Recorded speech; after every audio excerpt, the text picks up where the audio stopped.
입니다. 아멘. 오늘도 복된 성일에 우리가 왔지만 더 근본적으로 보면 하나님이 초청하셔서 이 자리에 와 있는 줄로 믿습니다. 부르심에 아멘하고 와 있는 분들도 귀중하고 불러주신 분도 귀중하고 우리 오늘 불러주신 분 앞에 우리가 아멘하고 왔으니 그분의 음성을 잘 경청하고 그분의 말씀이 우리 안에 살았고 운동력이 있어서 내 삶을 변화시키는 그렇게 살겠습니다라고 결단하게 되는 그런 시간 되기를 주의 이름으로 축원을 드립니다. 우리는 예수 믿고 구원받아서 하나님의 자녀로 이 땅의 삶을 살아갑니다. 그런데 누군가로부터 예수 믿고 천국을 소망하는 자로 이 땅에서 어떤 삶을 살아가야 합니까? 하는 질문을 받는다면 뭐라고 대답을 하겠는가? 예수 그렇게 오래 믿으셨는데 뭐 하면서 사십니까? 뭘 바라보고 사십니까? 나 이제 예수 믿은 지 얼마 안 됐는데 어떻게 살아야 되겠습니까?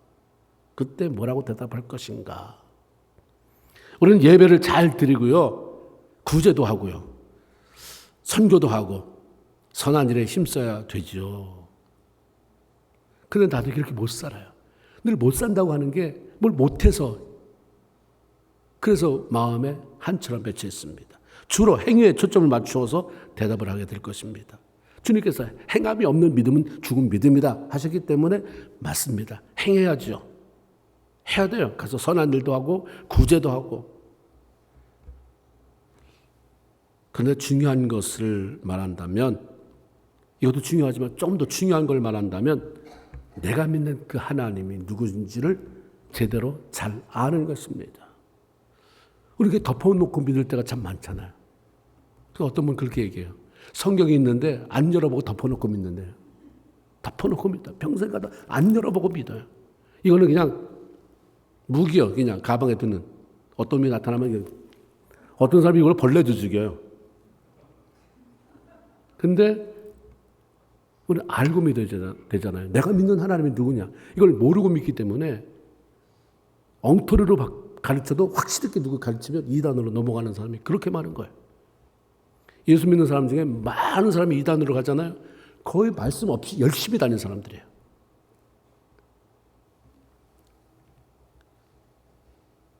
하나님이 누구신지, 뭘 좋아하는지, 내가 어떤 삶 살기를 원하는지를 아는 것.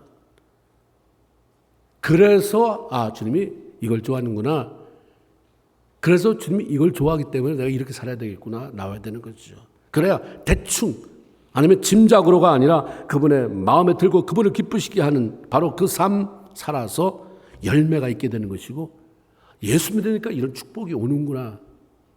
그걸 경험하게 되는 거죠.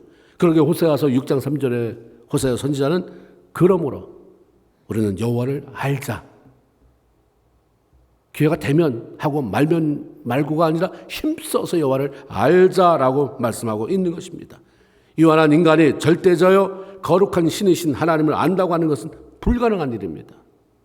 그러나 알 수 있는 한 가지 방법이 있는데 그것은 하나님께서 스스로를 제시할 때, 계시할 때, 계시가 10개자 보여줄 시에 열어서 보여줄 때 가능합니다.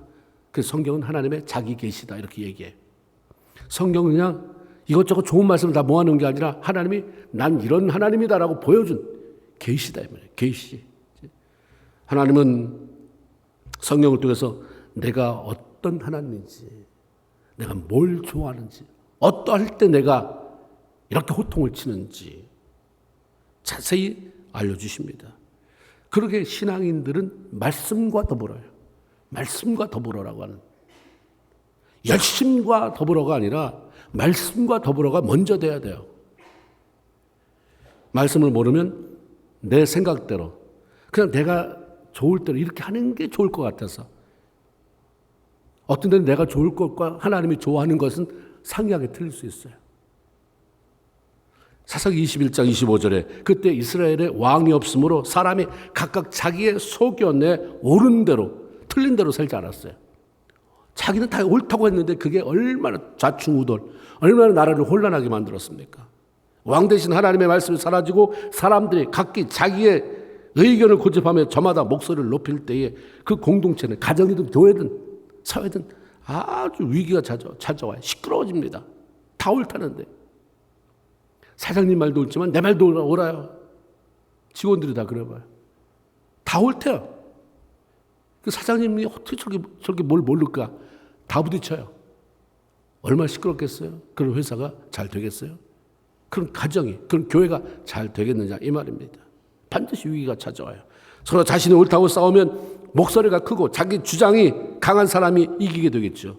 다 의견이 있는데 누가 이기겠어요? 목소리 큰 사람이 이겨요. 고집 센 사람이 이깁니다. 신앙 공동체는 특별히 누가 고집을 부리고 소리 지르면 그래 네가 하자는 대로 하자. 다 해결이 되는 그런 것이 아니라 그런 발전이 없어요.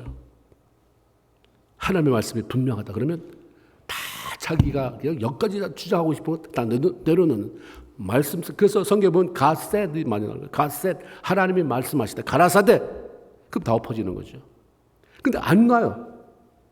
다 망하는 데 보면 망하는 교회나 망하는 가정이나 망하는 공동체는 다 보면 내 주장 안 내려놔요. 하나님이 뭐라든 내가 흙이 들어가든 그걸 하나 봐라. 하나님 다음에 오시라고 그래.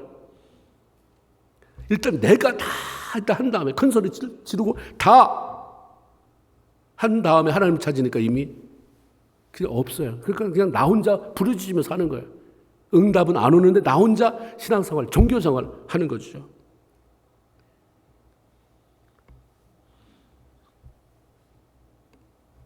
하나님의 말씀이 분명할 때 정말 아멘하는 사람인가?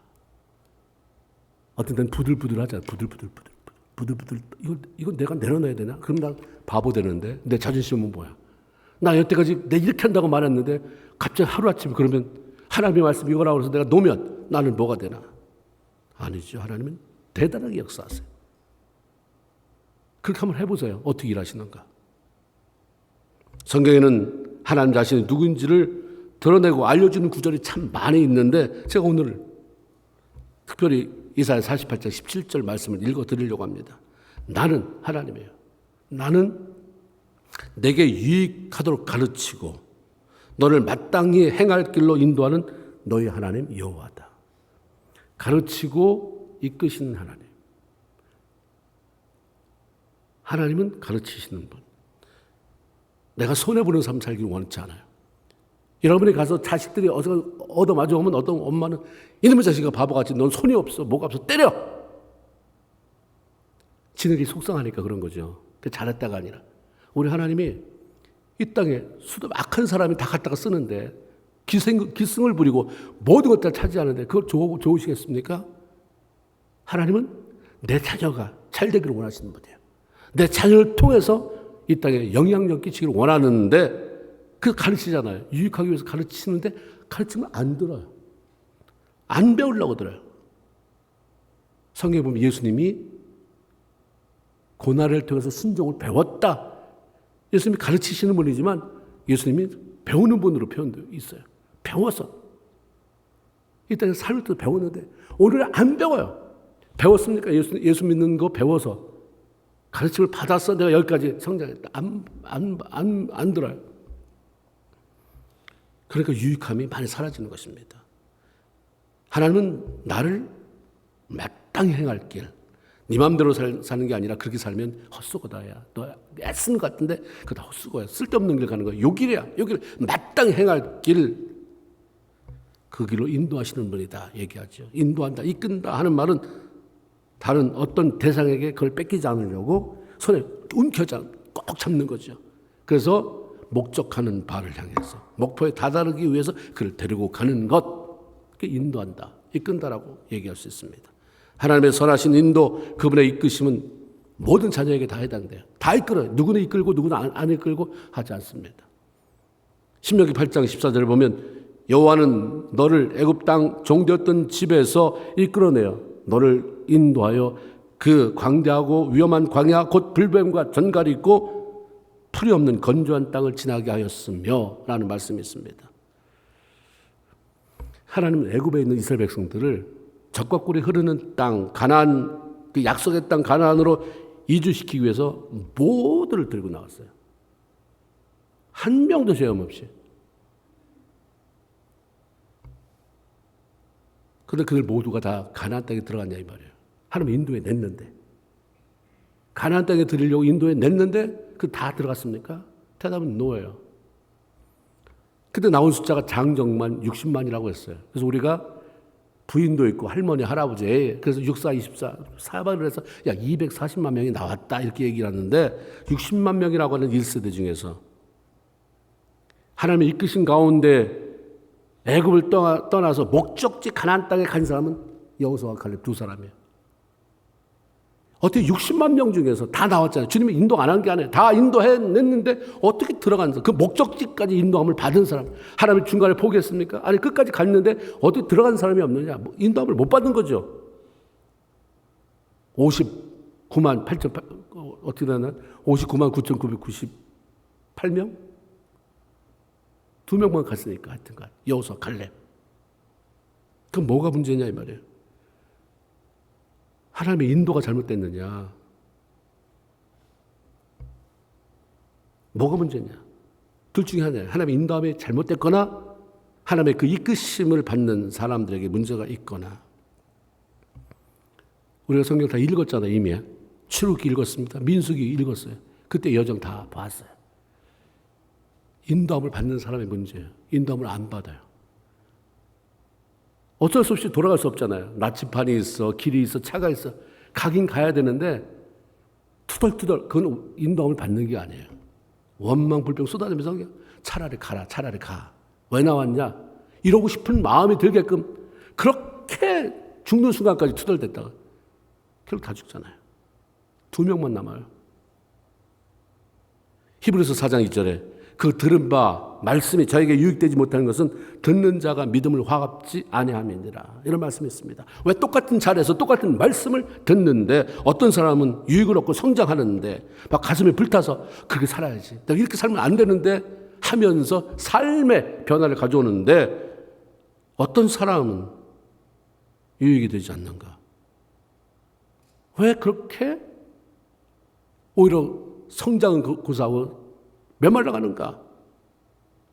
말씀이 잘못됐나? 아니라잖아요. 그것은 들은 사람이 말씀의 믿음으로 반응해서 삶으로 실천해내지 못하기 때문이다. 100번 들으면 뭐하냐? 그런 거죠. 믿음을 화합해야 되는데 그렇게 살아야 되겠다. 그냥 너무 종교 활동하다 보니까 그냥 자리만 메꾸려고 하다 보니까 그게 아니라고 성경은 얘기하잖아요. 왜 그 말씀이 유익되지 않느냐? 믿음으로 화합하는 그런 과정이 없으니까 그 말씀이 하나님 나에게 오늘 들려주는 음성이구나. 어떻게 그렇게 살아야 되는가? 그럼 내가 뭘 끊어야 되는가? 뭘 포기해야 되는가? 내 말이 어떻게 고쳐져야 되는가?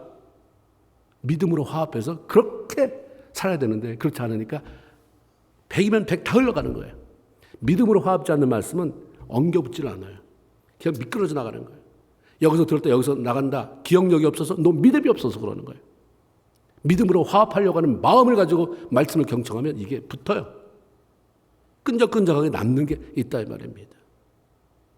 오늘 본문에는 하나님의 이끄심을 받아서 하나님의 일에 귀하게 쓰임을 받는 두 사람을 소개해 주고 있잖아요. 한 사람은 전도자 빌립, 다른 한 사람은 에티오피아 여왕 간다게의 국거를 맡은 관리인 네시입니다. 하나님은 이 두 사람을 통해서 어떻게 살아야 하나님의 이끄심을 잘 받고 열매가 있는 영적 승리자의 삶을 살아갈 수가 있는가? 알려주세요. 지금 알려주세요. 이 알려주신 자체가 이끄는 거죠. 가르침입니다. 그 다음에 우리가 할 일은 믿음으로 화합해서 유익을 얻는 거예요. 그 첫 번째 비결은 빌립을 통해서 철저히 순종하는 삶에 대해서 알려주시죠. 아까도 우리 찬양할 때 가사가 얼마나 좋아요. 주의 손잡고 믿음으로 살리라. 주의 손잡고 순종하며 살리라. 가사가 들렸나요? 주의 손잡고 믿음으로 살리라. 순종하며. 하나님이 두 사람쯤 빌립을 통해서 순종해야 돼. 그것도 철저한 순종. 빌립은 잘하는 대로 초대교회가 세운 7 집사 가운데 한 사람으로 성령과 지혜가 충만한 사람이었습니다. 박해로 인해서 더 이상 예루살렘에 머물 수 없어서 피해온 곳이 바로 사마리아였습니다.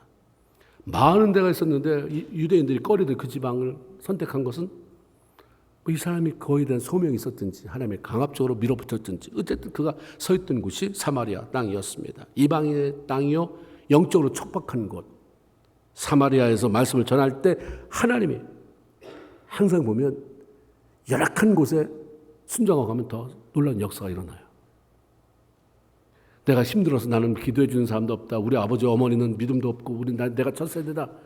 힘들지만 그러나 그런 첫 세대, 그 개척해야 되는 세대는 그러나 내가 하나님 믿음의 선조가 있는 것보다 내가 하나님 믿음으로 더 달려나가겠으니 힘주세요. 강한 역사를 일으켜요. 실질적으로 하나님 일하는 것을 많이 보는 사람이 첫 세대. 강박한 현상 속에서 믿음을 개간해 나가야 될 때 그 힘 안 주면 못 버티니까 하나님 힘 주시잖아요. 하나님 말씀에 힘이 따르겠습니다. 그리고 표적과 기사가 나타나서 귀신이 큰 소리로 외치면서 부르짖으면서 쫓겨나가고 중풍병자가 고침을 받고 못 걷던 사람이 벌떡벌떡 일어나 걷기도 하는 기적이 일어났다고 하는 얘기를 성경에도 있고 지난주에도 들었습니다. 이로 인해서 사마리아가 살아났어요. 그 성에 큰 기쁨이 생기는 엄청난 변화가 찾아왔습니다. 얼마나 신바람이 나겠어요. 가면 복음이 전해질까? 내가 가야 되나 말아야 되나? 근데 갔는데 이 말씀을 과연 들을까? 근데 듣고서 막 말씀 사모해요. 그런데 기적과 표적이 일어나면서 놀라운 역사가 일어나니까 얼마나 신바람 나겠어요. 빌립 자체도. 그리고 얼마나 보람이 되겠습니까? 그런데 하나님이 그걸 중단시켜요. 그 역사 다 중단시킬 게 아니라 빌립을 빼내오죠. 천사가 빌립에게 나타나 예루살렘에서 가사로 내려가는 길까지 가라고 하는 명령을 내립니다.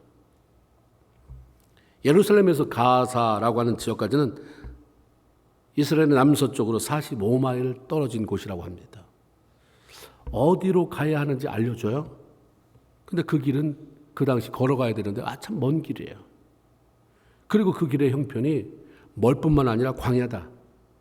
시원하게 뚫린 길도 참 힘들 텐데 광야 길이 잘 안 나 있고 길 잃어버릴 수도 있고 척박한 곳. 하나님이 가라고 명령하신 목적지는 먼 길이에요. 불편한 길이었습니다. 그런데 무엇보다도 그곳을 가면 무엇을 해야 되는지, 뭐 때문에 하나님이 가라고 하시는지에 대해서 아무 말씀을 안 하는 거예요. 거리가 저까지다. 근데 사이에 가면 광야가 있다. 이런 얘기는 다 뭐 들려주면 좋고 안 들려줘도 괜찮은데 가장 중요한 거는 왜 가야 되는지, 뭐 때문에 하나님 지금 가야 됩니까? 지금 나 맡겨준 일을 잘하고 있잖아요. 사마리아에 불났습니다. 하나님 영적인 폭발적인 역사 있는 거 못 보십니까? 저들이 예수 믿고 신나서 신바람 나서 새로운 삶을 얻게 됐고 병자가 낫고 귀신이 쫓겨나가는데 내가 원하지도 않는 거기를 왜 가라고 합니까? 그리고 하나님 멀다면서요. 광야도 있다면서요. 그리고 왜 뭐 때문에 가는지 알려주지 않으십니까? 보통 사람 같으면 어떤 반응을 보일까? 투덜대겠죠. 원망하며 무시해 버립니다. 놀라운 것은요, 우리가 그랬잖아요. 무서운 아버지가 너 오늘 이렇게. 근데 시골에도 보면 너 오늘 학교 갔다 오면 가서 속골 배워. 가서 나무 해와. 솔방울 따와. 옛날에는 그 할아버지, 아버지 그 권위 무섭잖아요. 말 한마디 해도 네. 그러고 가거든요. 나가요. 하여튼 나가서 사라지든 뭐하든 그건 두 번째고 일단 거기서 뭐라고 이런 반구 대답 안 해요. 근데 놀랍게 하나님이라고 하는 우리 아버지와 할아버지와 비교할 수 없는 놀라운 권위를 가진 하나님이 말씀하시는데도 그것도 세상 사람이 아니라 믿는 사람들이 너무 쉽게 해요. 왜요? 뭐 때문에요? 불평불만 얼마나 많은지 몰라요. 그리고 이게 너무 당연시해요. 그렇다면 하나님의 경외하는 자를 찾는 거예요. 웬만한 사람이 교회 나오는데 안 좋게 웬만한 사람이 이거 하라 그러면 너 왜 내가 해야 되는데 그러는데 너는 매번 어떻게 나를 안 보이는데 보이는 것처럼 아멘입니다. 하나님 어떻게 할까요? 하나님 참 다 힘들 것 같은데 하나님 도와주시지 않으면 못합니다. 하는데 하나님 도와주시는 건 전제 조건입니다. 아버지 넌 어떻게 그렇게 자꾸 내가 널 돌아보게 된다. 소수가 있는 거예요. 그 소수에 내가 끼는 걸 한번 점검해 보세요. 너무 오늘날 우리가 예수를 오래 믿어와가지고 몇 대로 믿어와가지고 수십 년을 믿어와서 하나님의 말씀이 옆집 동네 아저씨만 말만도 못한 거죠. 근데 빌립은 하나님 왜 그러십니까? 꼭 지금 가야 돼요? 이유나 좀 알고 갑시다. 따지고 묻지 않았어요. 27절에 보니까 그 말씀이 들려졌는데 그 결과는 뭐예요? 일어나 가서 보니 이게 답이에요. 아브라함아, 네 아들 100세나 독자 이삭을 나한테 바쳤으면 좋겠다. 아브라함이 그 다음날 새벽 일찍 일어나서 이거예요. 하필이면 왜 종이 내 아들입니까? 소도 있고 종도 있고 돈도 많은데 그런 거 다 뒤로하고 왜 하필이면 그 아들입니까? 안 물어봐요. 너무 이유를 많이 대면 그때부터 문제가 생겨요. 그냥 무조건 순종하고 갔을 뿐이에요. 거기 도착해서야 에티오피아에서 온 내시 그 관리를 만나게 하시고 그를 구원하시려고 하는 하나님의 놀라운 계획이 있었구나. 만약에 이걸 내가 순종하지 않았다고 한다면 어떻게 됐을까? 그것을 알게 됐던 거죠. 하나님이 하시는 일, 하나님이 명령하시는 일은 우리의 좁은 두뇌를 가지고는 아무리 생각을 하고 연구를 해도 이유를 깨달을 수 없어요. 왜? 하나님 말씀하잖아요. 내 생각은 내 생각과 달라서 하늘이 땅보다 높은 같이 땅에 있는 내가 하늘에서 내리는 명령을 어떻게 감히 알고 너 이런 말을 할 수가 없는 거예요. 근데 우리 하늘에서 상상도 못하는 높이에 있는 하늘에서 하나님이 이렇게 했으면 좋겠다. 그것도 다 내 유익을 위해서 하는데 너가 너무 쉽게 나와요. 아니요, 못해요, 안 돼요. 왜 하필이면 나만. 근데 빌립 보세요. 불 붙고 있어요. 나가면 저 사람들이 기적이 나타날까? 말씀 전해질까? 하나님이 하시겠지. 아멘. 하잖아요. 염려하지 않아도 돼요. 나 아니어도 다 해요. 하나님이 하시는 일인데. 교만이 뭐냐면 나 아니면 안 될 것 같은. 그래서 내가 사사건건 간섭하는 거 이거 죄예요. 교만의 죄. 목사님 나 아니면 안 됩니까? 누구도 돼요. 하나님 있으라고 하는 동안 있는 거죠. 그러니까. 일단 순종하고 보면 알게 되는 일이 너무 많은데 알게 되기 전까지 알아보지도 않은 채 그냥 사장시키는 게 너무 많다 이 말입니다. 그러게 하나님의 일은 무슨 말씀을 하시든지 일단 우선 아멘으로 응답하고 그 다음에 순종하며 나가는 것입니다. 마태복음 5장 39절에 주님께서 이렇게 말씀하세요. 나는 너에게 이렇게 좀 말한다. 꼭 이렇게 좀 했으면 좋겠다. 마태복음 5장은 산상수훈이잖아요. 우리가 복 주시려고 하신 말씀. 너 악한 자와 대적하지 말아라. 누구든지 내 오른뺨을 치면 왼뺨을 돌려대라. 상대방이 나한테 악하게 했다고 해서 절대로 싸우지 말아라. 한마디 하면 두마디, 세마디, 열마디 내가 지고는 못 산다. 이러지 말아라. 상대방이 내 오른뺨 쳤다고 더불어 싸우지 말고 왼뺨마저 돌려대라. 너 오죽했으면 널 쳤겠냐. 왼밤 되면서 여기 화 아직 안 풀리셨어요? 여기 더 때리시고 화 풀었으면 좋겠습니다. 근데 그렇게 하면 네 삶에 어떤 일이 생길 거다. 너 축복받는다. 이런 얘기를 한마디도 안 해요. 오른밤 치면 왼밤 돌려대라. 근데 우리가 생각할 것은 주님은 하나님의 입장에서 얘기하지 않는다는 거예요. 내 입장에서 말씀하세요. 내가 할 수 있는 일, 할 수가 있으니까 하는 거예요. 마음을 다해 여호와를 사랑하는 것 가능하니까. 힘을 다해서 하는 것 가능하니까. 오른밤 치면 왼밤 돌려대는 것 가능하니까. 하려고 들어도 안 되는 게 아니라 하려고 네가 마음만 먹으면 되는 거니까. 그리고 유익하니까 시키는 것입니다. 그러면 이것은 생각하고 연구하면 도저히 가능할 수 없는 명령입니다. 그러나 순종해 보면 이래서 하나님이 그랬구나 알게 되는 거죠. 오른밤을 한 대 맞으면 그래서 집에 가서 씩씩거리고 분해서 잠자리에 들면 그 다음부터는 심령이 상해요. 이걸 어떻게 갚아야 되나. 아까 내가 그 한마디 싸줘야 되는데 못 싸줬는데 내가 한마디 해야 되는데 그래서 그렇게 하면 또 우리 애가 피해볼까 봐 뭐 할까 봐 참고 왔는데 마음 속에서 열불 나는 거죠. 그 씩씩대요. 밤새 잠 못 자요. 그리고 자기 나름대로 혼자 소설을 쓰면서 영을 피폐하게 만들어요. 그런데 왼밤마저 주님 말씀대로 돌려대고 났을 때 찾아오는 하나님의 위로. 이게 뭐냐? 나 분명히 맞았는데 억울한 일인데 이 위로는 도대체 뭐냐? 말로 표현할 수 없이 충만하게 차오르는 은혜는 맞아봐야 아는 거예요. 안 맞아보고 이게 어떻게 가는? 그 맞아보라니까요. 맞아보세요. 예수님 말씀 위해서 왼밤 맞아, 오른밤 맞았는데 왼밤 돌려야 사람 계십니까? 지금까지 10년, 20년, 50년, 100년, 죽을 때까지 믿을 건데 한 번은 해보셨습니까? 아니면 거기 맞았다고 씩씩거리면서 온 동네 내가 아는 사람한테는 다 내가 이렇게 당했다. 이런 일은 하지 않았는지. 그러니까 우리가 말씀 안 따르는 거잖아요. 말씀을 안 따르는데 거기서 하나님의 오는 축복을 뭘 기대하겠습니까? 그러니까 우리가 성장이 안 돼요. 성장이 안 되면 썩어요. 자기는 굉장히 많은 걸 듣잖아요. 얼마나 많은 부흥에 참석하겠습니까? 얼마나 많은 날들 성경을 보겠습니까? 근데 아무것도 한 게 없으니까 내 안에 이렇게 다 굴러 썩어요. 백합이 귀하다고 안 썩습니까? 저기 있는 민들레만 썩습니까? 백합도 썩어요. 근데 민들레가 썩어도 냄새 별로 안 나요. 들풀 냄새 안 나요. 근데 백합은 그렇게 이쁜데 아주 고약해 썩으면. 오래 믿었는데 많이 안다고 하는데 그런 사람이 썩으면요 더 냄새 나요. 악취가 나는 거예요. 악취가. 한번 해보지도 않고 썩히면서 말씀을 썩히면서 말만 하는 거예요. 우리는 이제 자꾸 시간이 없잖아요. 주님 오실 날도 가까웠거니와 우리가 죽을 날도 가까웠고 자꾸 이제 한번 말씀이 그렇게 되는 걸 봐야 되잖아요. 전에는 관심도 없고 안 해봤는데 해보니까 정말 이렇게 왜 진짜 이렇게 안 살았을까? 왜 내가 30대, 20대 이때 한번 이렇게 안 살아봤을까? 이런 후회를 많이 해야 돼요. 많이 하고 지금 삶의 현장 속에서 결단하고 나가야 되죠. 이후부터 알게 되면 생각과 갈등이 많아져요. 생각과 갈등 속에서 순종하는 사람은 거의 없습니다. 하필 너희가 뭘 드리기로 했다. 그럼 그냥 드려야지 생각하면 내가 드리기로 한 헌금의 양이 많아지는 경우는 거의 없습니다. 다 깎아져요. 내가 하나님 앞에 천불 헌금해야지.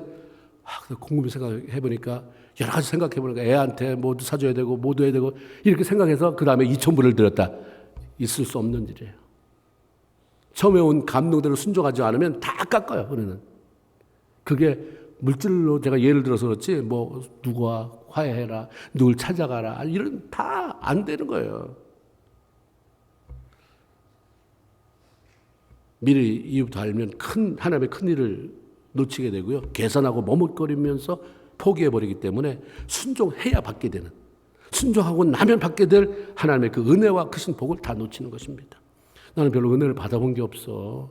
뭐 이럴 탈 뭐 경험을 해본 게 없어. 왜 그런 줄 아십니까? 그건 그냥 경험이 뚝 떨어지는 게 아니에요. 기적이 뚝 떨어지는 게 아니라 말씀하신 것을 해볼 때 와 이렇게 되는 거구나. 그런 걸 안 해보니까 이건 안 하고 순종은 안 해보고 떨어질 거 생각하니까 다른 사람은 기도응답도 많이 받는다는데 다른 사람은 뭐 어떻다는데 왜 나는 이걸 안 해보니까 그런 거예요. 이건 그냥 놔둬요. 하나님이 하실 거예요. 뭐가 뚝 떨어지는 거 응답하시는 건 하나님이 하시잖아요. 내 갈목 말씀에 순종하는 거예요. 하나님을 사랑하는 자가 먼저 할 일은 하나님의 말씀에 무조건 순종. 이 땅의 삶을 살아가면서 그분의 이끄심을 받는 절대적인 비결도 무조건 순종이에요. 하나님도 하시고자 하시는 말씀은 두 번째로 내시를 통해서 하나님의 말씀, 하나님 자체를 갈망하는 삶에 대해서 알려주십니다. 그냥 아니라 사모해라. 간절히 사모해라. 여러분 사람이 아니더라도 내가 원하는 거 사모하잖아요. 저 이번에 텔레비 새로 나왔다는데 꼭 사야 되는데 이번에 애플 컴퓨터가 나왔다는데 꼭 사야 되는데 사모하잖아요. 그거 갖고 싶어 사모, 갈망. 네가 원하는 거 갖고 싶은 것은 그렇게 갈망하고 사모하고 그러는데 너의 삶의 모든 것들은 하나님의 자체, 말씀 얼마나 사모하냐. 빌립보 주의 사자를 통해서 들려주신 하나님의 말씀에 순종하여서 갔을 때에 가라고 하신 자리에서 만난 사람은 아까 말씀드린 것처럼 에티오피아 여왕 간다게의 모든 국고를 관리하는 넷이었습니다. 에티오피아는 구약에서 구스라고 표현되어 있어요. 그 이름의 뜻은 검다라는 뜻이죠. 그 나라는 당시 모계사였기 때문에 여자가 왕이 됐어요. 그리고 간다게는 그 여왕의 이름이 아니라 애굽 왕을 우리가 바로 1세, 2세, 3세 이렇게 부르잖아요. 애굽 왕이 다 바로가 아니라 자기 고유의 이름이 있는데 그 왕 좌에 앉은 사람의 칭호가 바로예요. 똑같이 에티오피아 여왕을 부르는 칭호가 간다게예요. 본문에 나오는 내시는 거세를 당해서 남자 구실을 할 수 없는 사람인데 여왕의 총애를 받았는지 나라의 재정을 담당하는 오늘날로 말하면 재무부 장관 정도의 그 높은 지위에 올라가 있는 사람입니다. 그런데 그는 하나님을 예배하는 것을 무척 사모하고 갈망하는 사람이었다. 이 짧은 본문 안에 우리 내시가 어떤 사람인지 몰라요. 근데 그런 성경에서 중간중간 놓는 단어들을 통해서 이 사람은 굉장히 말씀을 사모하는 사람이구나. 이 사람은 굉장히 예배를 사모하는 사람이구나. 그 사람이 예루살렘에 무엇 때문에 왔다 가는지 정확한 이유 알 수 없습니다. 하지만 27절에 예배하러 예루살렘에 왔다가 돌아가는데 우리가 분명히 알잖아요. 예배하러 왔구나. 제가 구글 정보를 찾아봤어요. 구글을 찾아보니까 에티오피아에서 예루살렘까지의 거리가 약 2600마일이래요. 거기 운전으로 85시간 걸린다 이렇게 써놨더라고요. 캔사스에서 LA까지가 1600마일이에요. 차로 얼마나 걸릴지 어디에는 22시간, 23시간 이렇게 나와 있더라고요. 그러니까 그 1600마일인데 그 에티오피아 내시가 온 것은 총 2600마일. 이것은 어디까지나 현대 정보일 뿐 도로 사정이나 교통편이 열악했던 당시에는 약 50일을 걸어와야 당도할 수 있는 거리다. 이렇게 누가 해석을 해놨더라고요. 그런데 이 내시는 단지 한 가지, 예배 드리려고 하는 그것. 예루살렘이라고 하는 그 성지에 찾아가서 예배 드리고자 하는 갈망 때문에 그 먼 거리를 마다하지 않았어요. 얼마나 하나님을 사랑하길래. 여러분 50일 걸어서 아니면 마차 타고 왔다니까 여러분 말을 타든지 마차 타고 50일 가서 예배 드리겠습니까? 차 타고 오면 금방 오는데도 우리가 얼마나 예배를 경시 여깁니까? 그런데 50일을 거기서 예배 드리고 싶어서 왔다 가는 사람이에요. 신명기 23장 1절에 보면 이런 말씀도 있어요. 고안이 상한 자나 음경이 잘린 자는 여호와의 총회에 들어오지 못한다. 이게 율법 조항으로 적혀 있어요. 남자에 대한 얘기죠. 이 말씀대로라고 한다면 내시는 음경이 잘린 자 항목에 해당되기 때문에 유대인의 성회에 참석할 수 없습니다. 이방인에게 허용된 곳까지만 들어갈 수 있어요. 그런데 내시가 갈 때 보니까 성경을 얼마나 열심히 읽습니까? 이거 특히 중요한 모세 오경에 나오는 것 왜 몰랐겠어요? 내가 가봐도 거기 예루살렘 메인 성전에 못 들어가는데 그러려면 뭐하러 가? 그게 아니었어요. 그냥 어디든 괜찮아. 예루살렘만 바라보면서 내가 예배 드릴 수 있다고 한다면 가자. 온 거잖아요. 하나님을 사랑하고 사모하고 예배 드리고 싶어서. 다 나같지 않다는 거예요. 오늘 예배 드리는 예배자가 나같지 않아요. 이런 사람도 있구나. 목숨 걸고. 이런 분도 있구나. 시편 84편 10절에 보면 악인의 장막의 거함보다 내 하나님 문지기로 있는 것이 좋사오니 그렇게 사회적인 명성이 있고 해도 그 아무것도 아니다. 그냥 하나님 앞에 내가 가서 예배드리고 하나님 성전을 문지기로 있기만 해도 난 좋겠다 라고 말한 시인의 고백처럼 내시도 아까 말씀드린 것처럼 성전을 바라보면서 예배드리고 싶은 마음 그것만 해도 난 감사하다 그러면서 왔다 가는 거죠. 더 나아가서 이 내시는 하나님의 말씀을 더 알고 싶은 그런 갈망이 있었습니다. 그래서 수레를 타고 예루살렘을 방문했다고 그랬어요. 그가 수레를 타고 가면서 수레 안에서 한 일은 두루마리 된 성경을 읽은 것이었다고 얘기합니다. 방 안에 있는 책상 위에서 사무실 안에 있는 책상에서가 아니라 달리는 수레 또 50일이라고 하면 그 기간을 가면서 성경을 읽었다고 하는 것은 그가 하나님의 말씀을 얼마나 갈망하는 사람인지 알게 해줍니다. 하나님이 다 보상하잖아요. 내시예요. 이런 약점에도 불구하고 그 하나님 앞에 나가는 하나님을 사모하는 것을 다 표현하고 살았을 때 하나님이 다 보상해 줬어요. 그 당시 읽고 있던 성경은 고난당하는 예수 그리스도에 대한 예언이 담겨있는 이사야 53장이었습니다. 내시는 그것을 읽으면서 고난당하는 도살자에게 끌려가는 그 양이 누구냐? 저기 고난당하는 자가 이걸 쓴 이사야 그 사람이냐? 아니면 당시에 다른 나라의 지배를 받고 고통당하고 있는 이스라엘이라고 하는 나라냐 이해할 수 없으니까 고민이 돼요. 갈등하고 있었습니다. 바로 그때 바로 정확한 시점에 하나님께서 빌립을 그 자리에 보낸 거죠. 빌립에게 성령이 말씀하세요. 좀 더 가까이. 왜 이런 성령이 말씀하셨을까요? 경호원이 얼마나 많았겠습니까? 그러니까 사람이 많은데 가도 되나? 저 사람이 날 모를 텐데 가까이 나가라. 가까이 나가요. 그래서 좀 더 떨어진 곳에서 내시에게 네가 지금 이사야의 글을 읽고 있는데 읽고 있는 거 너 깨달아지냐? 금방 반응이 와요. 지도해 주는 사람이 없는데 가르쳐 주는 사람이 없는데 내가 이걸 어찌 깨달을 수 있겠느냐. 그리고 빌립은 일로 와라. 처음 보는 사람이잖아요. 이리 수레로 올라와라. 여기 앉아라. 그로부터 말씀을 듣고 싶은 그런 충동 때문이었습니다. 한 나라의 국고를 재정 담당하는 장관이 타국을 방문했을 때에 그냥 혼자 왔겠습니까? 수레를 타고 왔으면 말이 있었겠죠. 말을 끄는 마부가 있었겠고 경호원들이 얼마나 많았겠습니까? 그런데 내시가 경계를 풀고 전도자 빌립을 자기 옆자리에 앉혀서 말씀을 들었다고 하는 것은 말씀에 대한 갈망이에요. 말씀에 대한 목마름이 굉장히 있었다는 사실이죠. 하나님은 내시가 하나님의 말씀 사모하고 그분의 인도하심을 받기를 원하는 그 마음을 아셨어요. 그래서 빌립을 보내잖아요.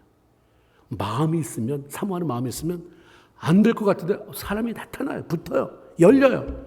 어떻게 이런 일이, 어떻게 이 사람을 통해서 어떻게 이런 게 안 해봤으니까 그런 거죠. 하나님은 나처럼 그렇게 제한시키면 나 같은 하나님이 내 인생을 어떻게 바꿔요? 다 나를 하나님이 믿으면 다 나처럼 만들어놔요. 제가 옛날에 한국에서 교회 다닐 때 그 청년 가운데 한 분이 화실을 했어요. 교회 옆에서. 제가 그림을 좋아해가지고 나중에 가르쳐달라고 그랬는데 딱 한 번 배우고 말았는데 내가 그 데이비드상을 딱 놨어요. 석고상을 그려보래요. 열심히 그려서 줬어요. 막 웃더라고요. 왜 웃냐고 그랬더니 전사님 많은 사람이 이 석고대상을 이걸 갖다가 그리라고 그러면 꼭 자기 모습을 그려놓는다는 거예요. 이게 다윗상이냐는 거예요. 목사님 상이지. 그걸 보고 그렸는데 내 모습을 그렸나요? 다 자기. 우리가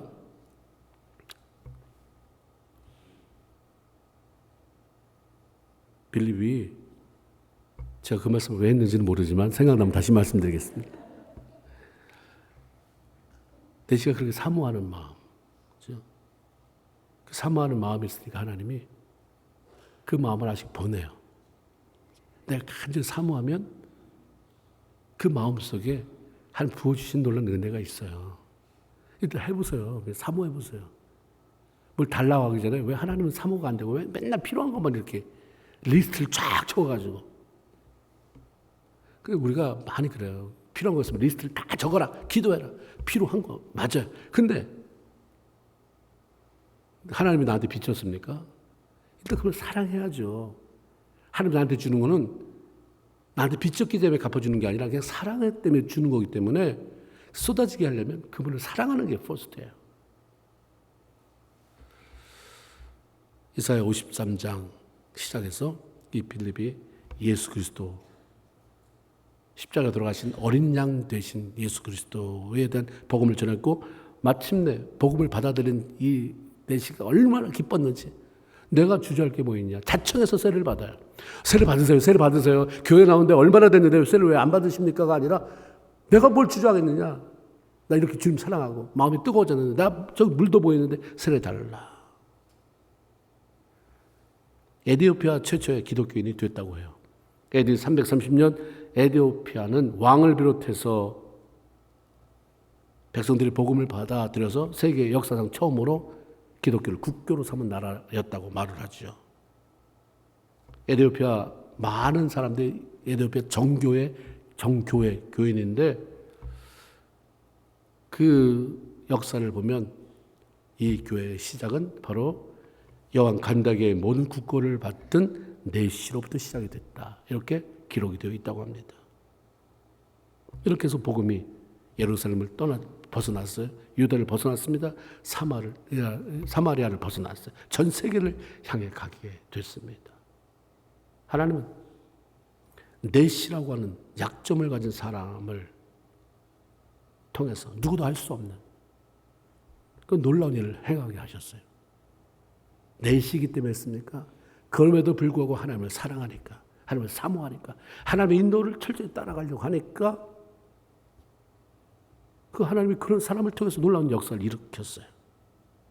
시편 107편 9절에 그가 사모하는 영혼에게 만족을 주시며 주는 영혼에게 좋은 것으로 채워주신다 약속했잖아요. 역대하 16장 9절에 보면 여호와의 눈은 온 땅을 두루 감찰하사 전심으로 자기를 찾는 자, 자기를 향하는 자에게 능력을 베푸시나니. 온 땅을 두루 다니면서 교회 다니는 사람에게라고 얘기는 안 했어요. 하나님을 사랑하는 자, 그것도 전심으로. 하나님을 전심으로 사랑하기 때문에 교회 나가고, 하나님을 전심으로 사랑하기 때문에 봉사하고, 그런 사람에게 능력을 베푸시나니. 하나님은 실수가 없잖아요. 온 땅을 두루 살피면서 마음을 다해 순종하고 그분을 사랑하고 전심으로 그분을 사모하며 살아가는 삶을, 사람들의 삶을 가장 아름답고 선한 길로 이끌어 가십니다. 그래서 그들로 하여금 하나님의 놀라운 일에 동참하게 만드는 거예요. 우리가 그렇잖아요. 우리 모두가 하나님의 공동체라고 하는 안디옥교회에 속해 있는데 안디옥교회에 다니는 것만 가지고 만족해서는 안 돼요. 하나님의 일에 내가 동참해 본, 하나님이 하시는 일에 내가 같이 동참했다. 하나님 나에게 이런 일을 할 수 있는 기회를 주셨다. 근데 그 결과가 이렇게 하나님을 영화롭게 하게 만들었다. 이런 경험이 있어야 되는 거예요. 하나님의 이끌어 주심을 경험하기 원하는 성도들은 그분의 말씀에 절대 순종하는 것, 말씀을 갈망하며 살아가는 것입니다. 그래서 이 땅에 머무는 동안 하나님의 동역자로 하나님의 일에 멋지게 쓰임받으면서 매일매일의 기쁨, 정말 내가 매일 기쁘게 그런 순례의 길, 승리의 삶을 살아가는 저희 여러분 다 되기를 주의 이름으로 축원을 드립니다. 아멘. 기도합시다. 나는 순종하는 사람입니까? 나는 하나님을 말씀을 그